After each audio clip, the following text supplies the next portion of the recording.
Di salah satu lorong lantai atas terlihat atau sering terlihat sosok wanita gaun putih.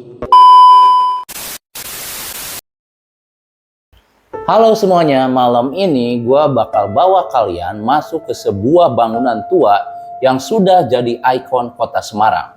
Bangunan ini megah, indah, tapi juga menyimpan 1000 kisah misteri. Nama bangunan ini adalah Lawang Sewu. Dari luar, Lawang Sewu terlihat seperti istana kuno peninggalan Belanda. Jendela-jendela yang tinggi, pintu-pintu besar, serta lorong panjang seakan tak berujung. Nama Lawang Sewu sendiri berarti 1000 pintu. Walaupun jumlahnya tidak sampai 1000, banyaknya pintu dan jendela di sini membuat siapapun yang masuk merasa tersesat di dalam sebuah labirin. Di balik keindahannya itu, Lawang Sewu juga dikenal sebagai salah satu tempat paling angker yang ada di Indonesia. Kita mulai dari masa penjajahan Jepang. Saat itu, ruang bawah tanah Lawang Sewu dijadikan penjara sekaligus tempat eksekusi para tahanan. Bayangkan, sebuah ruangan yang pengap, gelap, dan lembab hanya diterangi cahaya remang dijadikan sebagai tempat penghukuman. Tahanan-tahanan dikurung, disiksa, bahkan banyak yang meregang nyawa di sana. Dan menurut cerita, arwah mereka masih belum bisa tenang. Banyak pengunjung yang turun ke ruang bawah tanah merasakan hawa yang sangat berat.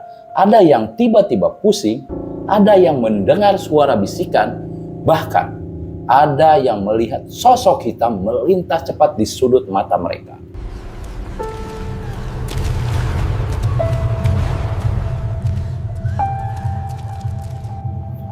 Seorang saksi pernah bercerita saat ia menyalakan senter, tiba-tiba terlihat bayangan hitam menempel di dinding merayap perlahan, lalu hilang begitu saja. Beberapa detik kemudian terdengar suara lirih di telinga pengunjung tersebut. Suara tersebut berkata, "Tolong." Nah, suaranya minta tolong seperti itu. Dan bukan cuma itu, di salah satu lorong lantai atas terlihat atau sering terlihat sosok wanita bergaun putih. Banyak yang menyebutnya noni Belanda. Ia berdiri diam, menatap tajam dari balik jendela. Kadang hanya terlihat bayangannya saja.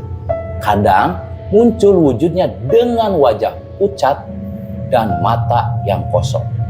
Beberapa orang yang berpapasan mengaku tubuhnya langsung merinding, bahkan ada yang langsung pingsan di tempat. Ada juga kisah tentang suara langkah kaki yang terdengar mengikuti para pengunjung. Semakin lama, semakin dekat. Namun, saat menoleh ke arah belakang, lorong itu kosong. Tak ada siapapun di belakang mereka.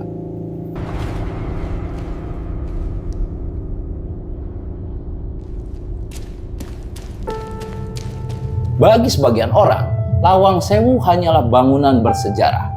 Tapi bagi mereka yang pernah mengalami kejadian tak masuk akal di dalamnya, Lawang Sewu adalah rumah bagi para arwah yang masih bergentayangan. Dan mungkin kalau kamu cukup berani, datanglah ke sana, cobain suasananya pada malam hari. Cobalah berjalan sendirian di lorong panjang tersebut. Dengarkan baik-baik karena mungkin saja ada langkah kaki yang mengikutimu dari belakang, atau tatapan dari balik pintu dan jendela yang terbuka menatap ke arahmu. Sekian untuk cerita hari ini. Buat kalian yang punya cerita-cerita serem atau cerita-cerita mistis yang ingin ceritanya kita bawain atau kita tayangin, boleh banget kalian kirim email atau DM ke IG kita di DG Creative Studio. Thank you for watching. See you next video.